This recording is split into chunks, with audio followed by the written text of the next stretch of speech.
What's up, dudes and dudettes of the internet? My name's Seth, and today we're going to be talking about the Snowfest mounts. More specifically, the ones that you end up crafting. So first and foremost, you're going to head on over to the hub and go to the Wheel of Seasons, because in the winter tab, there's going to be this mag rider, which is going to be a toboggan. That's pretty cool, right? It costs chestnuts. Chestnuts are going to be a gardening item that is in the botanist section, which means that you have to have maxed out gardening in order to even place these bad boys down, and they are going to grow exclusively during the winter season. This is why I actually consider this to be a Snowfest item. So it's going to be this mag rider right here. It is absolutely hilarious, and it looks great. Then, over here at the giant Christmas tree in the hub, there's going to end up being the Snowfest table, which normally, for all other days of the year, is actually inside there. They just ended up moving it out into here. So this is going to end up having the Floating Snowflake, which is going to be from Sub-Zero Snowflakes. Sub-Zero Snowflakes are a very rare drop. Actually, no, they're not a rare drop. They used to be a rare drop. They're actually a guaranteed drop now from chests that you end up opening in the Giant Christmas Present and the Giant Christmas Tree Dungeons, or Snowfest Presents and Tree Dungeons, I guess I should say.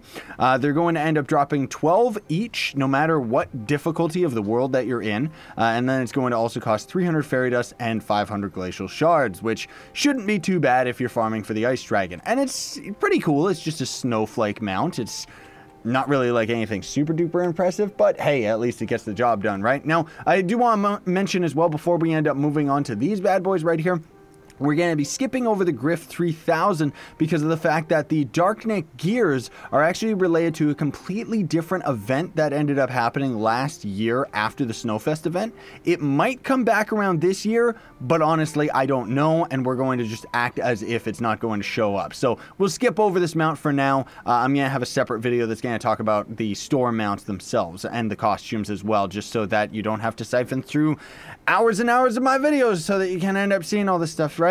So there's going to be the Joyous Dragon Egg. This is also going to be exclusive to not only the Snowfest event because of the snowflakes right here, but chestnuts as well. So this is actually a quite expensive dragon egg in general, and then you're going to end up taking that egg, coming down into the Dragon Crucible right here, and then crafting the dragon itself for even more chestnuts, radiant shards, and 30,000 flux, and of course the 300 dragon coins. The dragon itself, though, very, very cool. Where is it? Bomber, right? There we go. Bloop. It's gonna be pretty much a dragon that you're only going to be able to use around the winter season, because obviously it's just a Christmas tree dragon. It's really, really cool, don't get me wrong, but I'm just saying it's kind of a very seasonal one. You'd be very hard-pressed to actually using this thing during the summer. It might just look a little bit weird. And then we got the new mount, and by which I mean this is the only mount that's actually new to the game. They're all gonna be new as far as console players are concerned, but this mount was not actually in the game last year like all of these other things were. And this is going to end up being 25,000 flux, 200 wild cupcake, and 200 primordial flame, and a whopping 750 snowflakes. So that means you have to grind an awful lot of those dungeons just to end up getting these bad boys. Like, seriously, it is not that fun. It's kind of cool, but it's not that fun.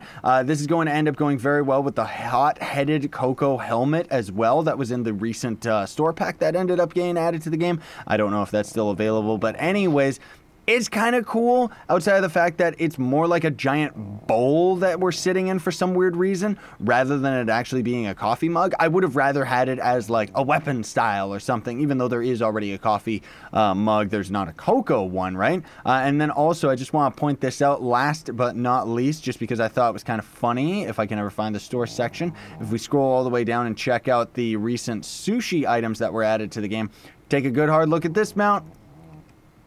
It's just this thing pretty much reskinned. Even the like little soup spoon right there is just replaced by the candy cane. I mean, I'm just teasing though. It's not like it's like super duper bad or anything. It's all right, but I don't really understand the idea of our character like sitting in a pot of like hot liquid. That just doesn't really make sense. I mean, if we're sitting in stuff that's this hot, shouldn't we be immune to lava?